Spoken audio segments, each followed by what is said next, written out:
Today's episode is Laser Light Cannon. I think this episode is just stuffed with symbolism, so we're just gonna hop right into it. All right, so in this first scene, we open with our backs to the ocean as Steven and Amethyst run to Beach City walk fries. I just want to appreciate the background art in this show real quick, especially in this episode, man. It's so pretty. I don't gotta be the guy to tell you that the models look a bit off in this episode, but honestly, with hindsight, knowing that the quality improves over time, and the fact that the show still looks really good, it's not a distracting viewing experience for me, because look, it's still beautiful. I also noticed a sign here that said smile, and I was pretty confused. I was like, does Funland have a Mr. Smiley sign? Apparently this sign is next to the arcade, but I never noticed it before. I think it's where Mr. Smiley commits all his tax fraud. Hey, Fryman, give me the bits. All right, so Steven asks the aptly named Fryman for some bits, you know, indicating Steven is a regular here. He gets a special. The bits, the bits, the bits. Okay, take it easy on the counter, will you? Which makes sense, you know, last episode we saw he was a pretty talkative kid around Beach City. Ah, sunset, my favorite time of day.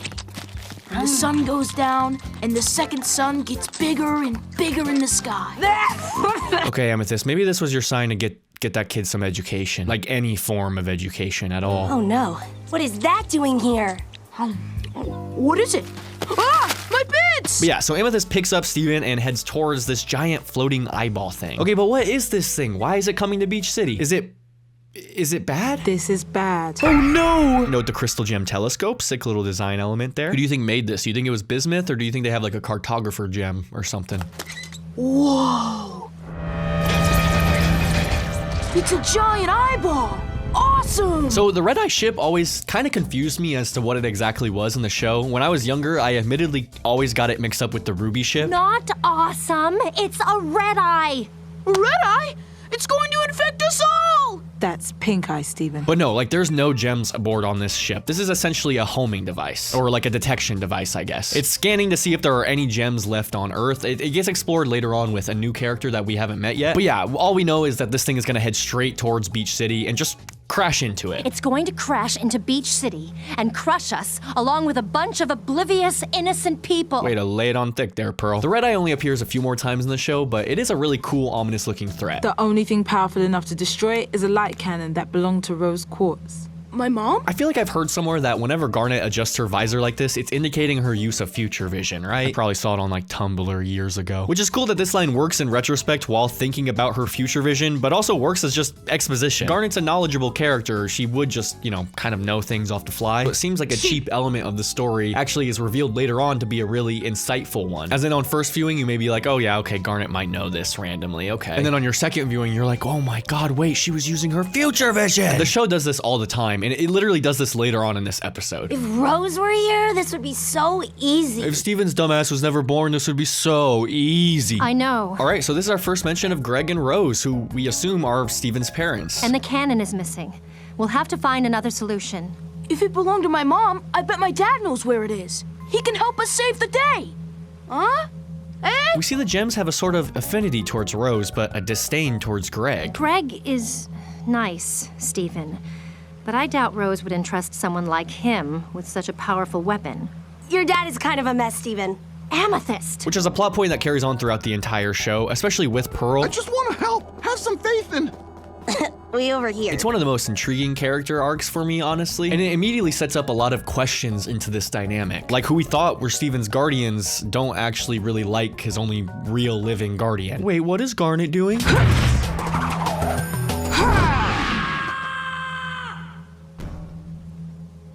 Garnet likes to throw Amethyst a lot in this show. Be gentle. I'll try. I'm gonna go. Okay, good luck. And here's where we get our first good look at the Beach City car wash. It looks like Tree Trunks was reborn as a neon sign in this world. Dad!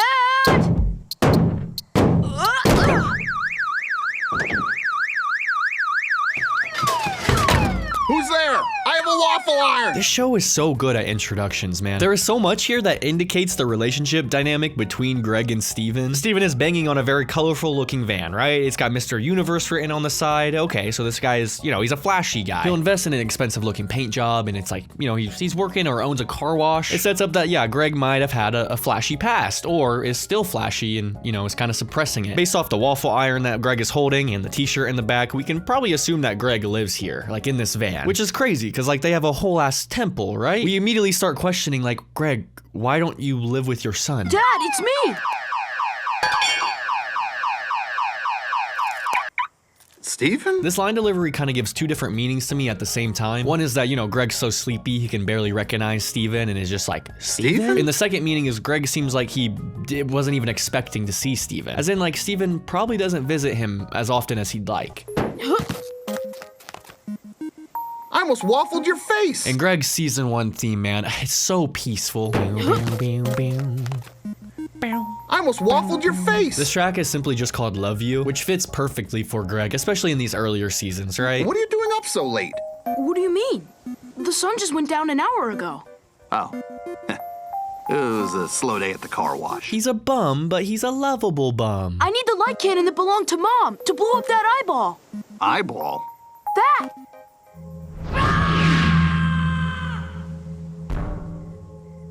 And also, what is this promoting? A $3 car wash and you get free milk and eggs? Greg, that's low-key awesome. Hell yeah. Wait, is that a magical thing? The gems told me not to get involved with magic stuff. And here's where this relationship mystery really starts to reveal itself. Why do Greg and Steven rarely see each other? Well, the gems specifically told Greg to stay away from magic stuff, and at this point in Steven's life, that's all he wants to do. Running around smacking his little fucking magic gem. After whatever happened to Rose happened, we can assume that Greg and the gems never really spoke. I think this is just a really realistic dynamic that unfolds in real life. Greg seems like an actual real-ass dude for being like, yeah, no, I'd rather just sleep here. And I can't exactly blame him for not wanting to be in that uncomfortable position, even though I know that that's not the healthiest for Steven. Anyway, Greg has an idea as to where this cannon may be. A magical storage unit! Huh. Not exactly, but some would say there's magic inside.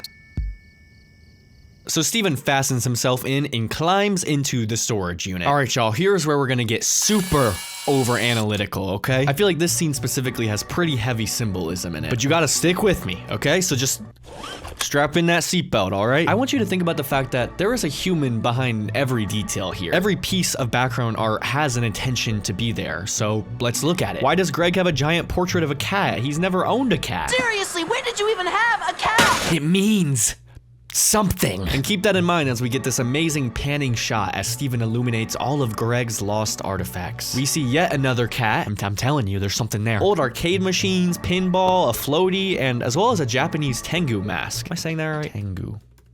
Japan. Welcome to this pronunciation video. Today we will be focusing on a new word that you might find challenging or intriguing. So let's dive into which can count as a pretty good Demon Slayer reference, but also symbolism for Rose. In Japanese culture, Tengu are known for their mischievous and trickster-like behavior. But despite their reputation for causing chaos and disruption, Tengu are also revered as wise and knowledgeable, with a deep understanding of the natural world. In some series, they are even depicted as protectors of nature or guardians of the mountains. Come on, man, that sounds like Rose. Did they purposefully add this symbolism? I think so, maybe. If not, I'm gonna look crazy. So Steven walks further into the storage unit and we get even more cat symbolism. A cat cage and a stuffed cat toy. If you guys have any idea what the cats would mean, feel free. All right, y'all, so here's where you gotta stick with me, okay? Let's look at the official synopsis of this episode real quick. A magical comet hurtles towards Beach City, and Steven must dig through his father's collection of old junk and the past to find the weapon that can save the town. In this episode, we learn how Steven was created, how he was born, and we learn that there was a fatality attached to it. This is like birth imagery, right? Am I crazy? I mean, look at the wire attached. It could look like an umbilical cord. I feel like this imagery is literally showing us that, like, we're gonna see how Steven was born. That's what we're gonna learn this episode. Is this you being born? Take a note at the amount of weapons in here. There's a harpoon gun, arrows, a spear. Also, that kind of looks like Steven's pink jacket. Okay, anyway. I feel like, you know, after Steven enters this very intimate space, right? And seeing all these sharp objects suddenly appear, it's showing us that there's some sort of tragedy involved. And I know I may just be looking too far into it, but like there's a rose on the golf clubs. Every undertone and detail within this storage shed seems to represent Rose or Greg or their relationship. It was deep, it was intimate, there was a lot of fun attached, but there was also a lot of junk attached to both of them. A lot of the past that they willingly hid from each other, yet they still absolutely loved each other. A drum. I just like that Steven does this because I would do that too. Steven then finds a t-shirt cannon foreshadowing the best episode in the series. Hey, there's a bunch of copies of your old CD. Oh man, I couldn't give those things away. You know, before I ran the car wash, when I was a one-man band, I traveled the whole country. I know, Dad. And now that we're kind of learning more about Greg, you know, he was an old rock star. Also, that would explain the flashy van. But note the objects in here. They're softer. They're more recognizable. Like there was literally a ship in the background of the other one. Why was there a whole ship in here? Was Greg storing like a Scandinavian ship for Rose? The spears and weapons might have been Rose's old stuff, but I think it's also symbolically showing that, you know, there's a tragedy and she was also attached to a war and everything like that. And this section appears to represent Greg with the keyboard and his CDs and his famous rubber ducky alongside his famous grill. When I came to play a concert here in Beach City, no one showed up except... An alligator! Crocodile! No, it was your mother. I know. Something cool that I like is that we actually get to see the moment that Greg is describing right here later on in the series within a flashback. And here we see a mushroom from Mario. Be careful, guys, Nintendo's gonna get you. But there's also more weapons. There's a sword and a Spartan helmet. And right when that sword pops up yet again, we see Rose's face for the first time in the series. And we were always together after that, until she gave up her physical form to bring you into the world. I don't know what a magic lady like her ever saw in a plain old dope like me. So the very first time we see Rose's face is also the very first time we learn that she essentially died to allow Steven to exist. And I think this is where a lot of the imagery really comes together for me. I believe a sort of maternal death is what's being represented within the contents of this storage locker, as well as Rose's troubled past bubbling to the surface. As Steven enters this intimate space of the past full of Greg and Rose's lost items, we, the audience, learn of Steven's mom as well as her death, hence the intimate space filled with these sharp, tragic objects. Now the cats, because the cats are mysterious and Rose is mysterious. Now was this all intentional or am I just crazy? I don't know, you decide. Dad, I broke a photo. It's okay, buddy. If every pork chop were perfect, we wouldn't have hot dogs. Huh? The light cannon. Oh boy, that thing's giving me the willies. And I like this moment too. Greg says the password of the light cannon, which makes it light up. Of course, we don't know that's the password until later on in the episode. So something that, again, seems rather convenient for the plot. On a rewatch, it's like, oh, wait, because he said the thing and it lit up. This was the other example I was talking about earlier with Garnet's future vision. Wait, you're ruining all the good symbolism. No. I'm not gonna lie, I could dog on them for doing this barefoot, but I moved a lot when I was young, and eventually I started doing that shit in slides, so I can't even say anything. I wonder if Jeff's Crab knows that the Crab Shack is also using the same crab logo. There might be some trademark issues that they got to address there. Is it gonna be okay? If every pork chop were perfect. We wouldn't have hot dogs. We wanna have hot dogs. I don't know why like I sang it. I don't think he sings it. That was a terrible impression. We wanna have hot dogs. So as the eyeball approaches closer and closer, anxiety rises. Hey, Debris, what are you doing here? So Steven decides to put on Greg's old CD to ease the tension. Really?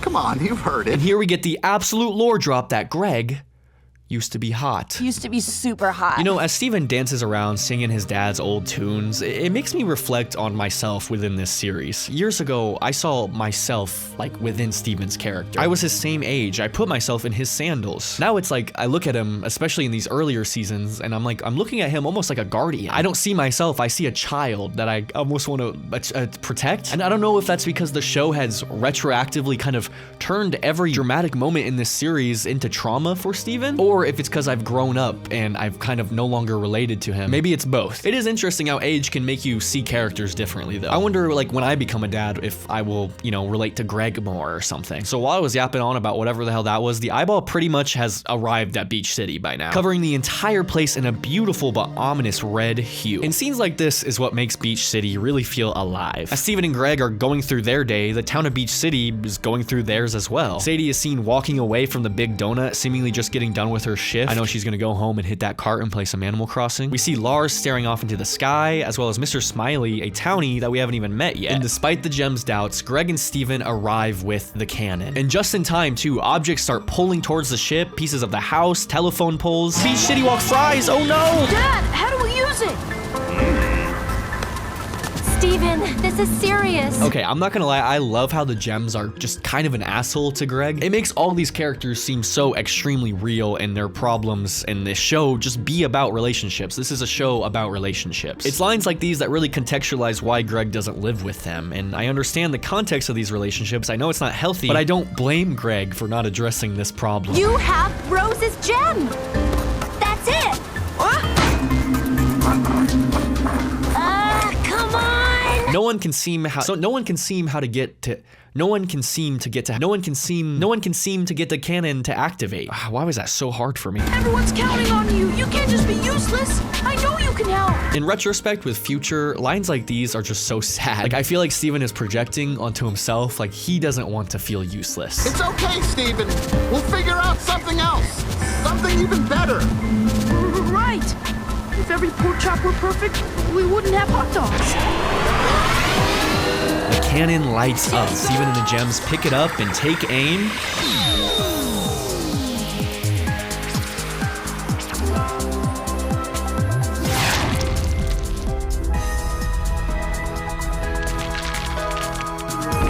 And the eyeball blows up. Woohoo! And guys, not to get back on the birth symbolism train, but like, come on, man. This episode is about birth, okay? Something I haven't noticed until recently is that we never see Rose with her eyes open in this show until episode 35, which gives her a bit of an ominous feeling. But even in this first image with her eyes closed, she looks happy. While Greg, wouldn't you know, has a hot dog in his mouth. Steven loves Greg, not because he's the perfect ideal father, but because he loves him. Greg is the hot dog that is loved for not being perfect, but being himself. For Steven and Rose. Oh, that's sweet. Okay, anyway, we're not done with the episode. Remember, the eyeball just blew up. The debris ends up flying everywhere, on the ocean, on the boardwalk, on the beach. Sorry about that! What? How did you get it to work? I just said that thing that Dad always says. That thing about pork rinds? Hot dogs. Rose. And in a very touching moment, Greg wipes away his tears and whispers Rose's name, which I think again shows you how incredibly in love the two were.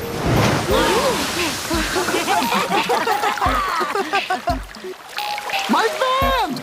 It's okay, Dad. If every pork chop were perfect, I live in there! And even this joke, I love. Greg's like, no, that fucking doesn't work. I live in there, guys. It's like another example I can think of is Crying Breakfast Friends is an entire saturation on the show, within the show.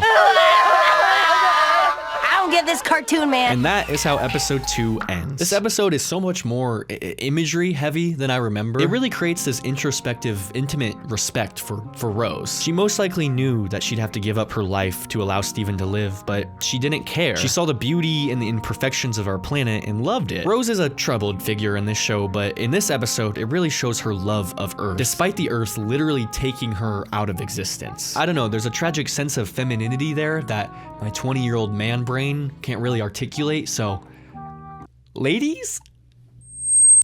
No, seriously though, if y'all have any more insight, let me know. Like, come on, the Tengu mask, that has to be purposeful, right? Like I said in the last video, I feel like episode 1 and episode 2 kind of work as two introduction episodes for the series. And this episode establishes Greg and the human side of Steven, and of course how Steven was created and who Rose was. I hope you guys enjoyed this video. Thank you for watching all the way to the end, and if you do want to support me, go ahead and subscribe. Let's get to 60K, huh?